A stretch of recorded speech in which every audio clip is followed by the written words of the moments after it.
Bonjour les justiciables, ici Karim Bouzelga, avocat au barreau de Versailles et médiateur de justice. Vous avez peut-être besoin d'un avocat pour vous aider dans le cadre d'un litige, mais malheureusement vous n'avez pas les moyens de payer un honoraire. Eh bien, l'aide juridictionnelle, l'AJ, est un dispositif créé par la loi du 10 juillet 91 pour permettre aux justiciables de bénéficier sous certaines conditions de l'aide juridictionnelle partielle ou totale. Plus largement, l'AJ permet de bénéficier de l'assistance aussi d'autres auxiliaires de justice, comme par exemple un notaire, un huissier, d'avoir une prise en charge de frais d'expertise ou d'enquête sociale. Alors, quelles sont les conditions pour bénéficier de l'aide juridictionnelle? Comment remplir un dossier d'aide juridictionnelle? Quels sont les documents à fournir? Et au final, comment l'avocat sera-t-il rémunéré? Eh bien, c'est toutes ces questions que nous allons aborder dans le cadre de cette vidéo. Alors restez bien attentifs jusqu'au bout et soyez abonnés si ce n'est pas déjà fait.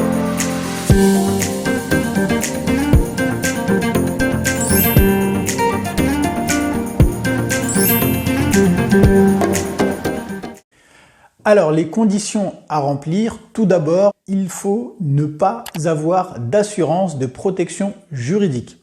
Ensuite, il faut résider en France ou être de nationalité française ou d'une nationalité européenne.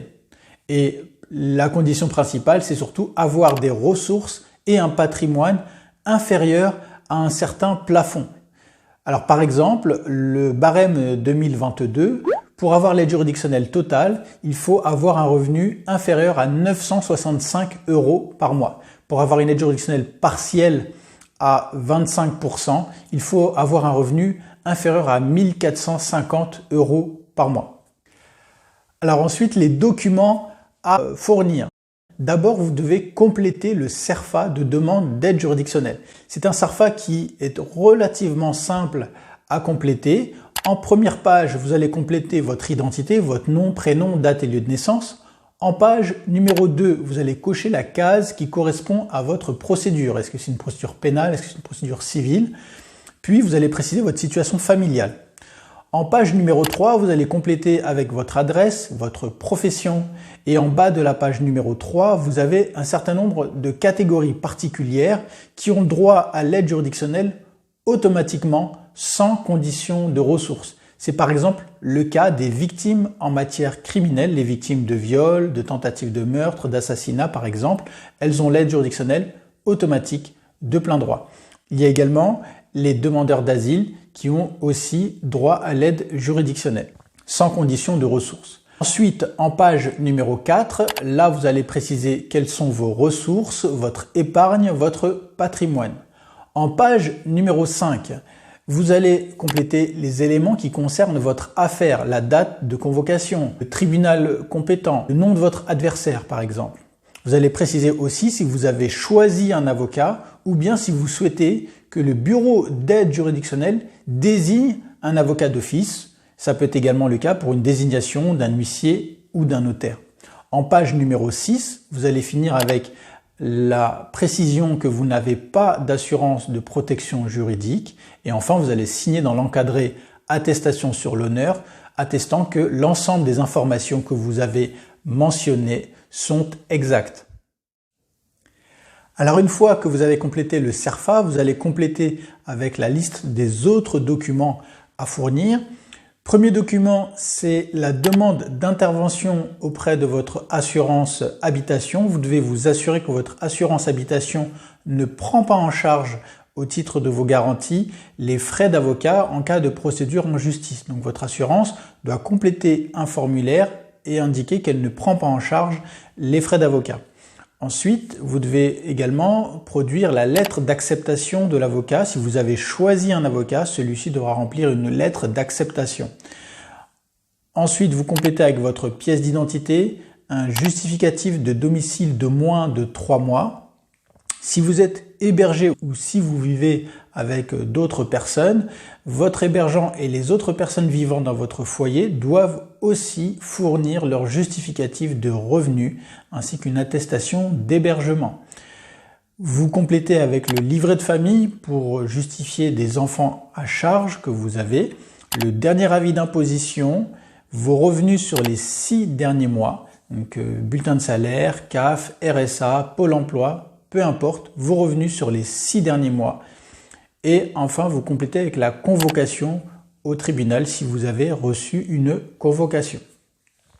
Le dossier d'aide juridictionnelle est déposé au bureau d'aide juridictionnelle du tribunal en charge de votre dossier. Ce que je vous conseille de faire, c'est de soit le déposer physiquement, soit de l'envoyer par lettre recommandée en ayant fait au préalable la photocopie de l'ensemble de votre dossier et de garder précieusement votre copie en cas de besoin. En général, les délais de traitement peuvent varier de quelques semaines à plusieurs mois. Ça peut aller jusqu'à 4 voire même 6 mois d'attente pour avoir une désignation d'avocat. Et au final, le bureau d'aide juridictionnelle vous adressera par lettre recommandée sa décision d'accord ou de rejet de votre demande d'aide juridictionnelle. Alors comment l'avocat à l'aide juridictionnelle sera-t-il rémunéré? Ce que vous devez savoir, c'est que la loi définit un nombre d'UV fixe pour chaque procédure. Par exemple, pour un divorce contentieux, c'est 34 UV. Pour une procédure devant les prud'hommes, c'est 30 UV. Et une UV, une unité de valeur, ça vaut 36 € hors taxe. C'est-à-dire que pour un divorce, par exemple, on aura 34 UV fois 36 €, c'est-à-dire que l'avocat sera payé 1224 € hors taxe. Alors, comment ça fonctionne? À la fin du dossier, à la fin de la procédure, lorsque le jugement est rendu, le greffe délivre à l'avocat une attestation de fin de mission. Et c'est avec ce document que l'avocat se fait rémunérer par l'État. Alors il y a 2 contraintes pour les avocats, c'est qu'il n'est rémunéré qu'à la toute fin du dossier. Même si le dossier a duré 1 an, 2 ans, 3 ans, pendant tout ce temps-là, l'avocat n'a aucun honoraire. Il n'est payé qu'avec l'AFM, l'attestation de fin de mission. L'autre contrainte, c'est que peu importe le nombre de diligences, l'avocat qui aura fait un rendez-vous ou 5 rendez-vous, qui aura fait une audience ou plusieurs audiences, eh bien le nombre d'UV est fixe et il ne sera pas rémunéré plus s'il a fait plus d'audiences, même s'il a fait plus d'audiences, qu'il a consacré énormément de temps à votre dossier. Et enfin, en cas d'AJ partiel, si vous avez une aide juridictionnelle partielle, c'est-à-dire que vous aurez une partie qui sera prise en charge par l'État et une autre partie d'honoraires que vous devez payer à l'avocat.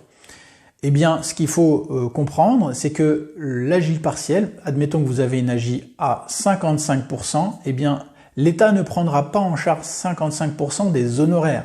Il prendra en charge 55% du barème et des UV prévus par l'aide juridictionnelle. C'est-à-dire, par exemple, pour un divorce, si vous avez 34 UV, l'État prendra 55% des 34 UV. Voilà, vous savez tout ou presque maintenant sur l'aide juridictionnelle. J'espère que cette vidéo vous aura plu, que vous avez appris des choses. Je vous invite à la liker, à la partager et à me dire dans les commentaires si vous avez d'autres sujets que vous souhaitez voir abordés. D'ici là, je vous dis à bientôt pour une prochaine vidéo. Au revoir.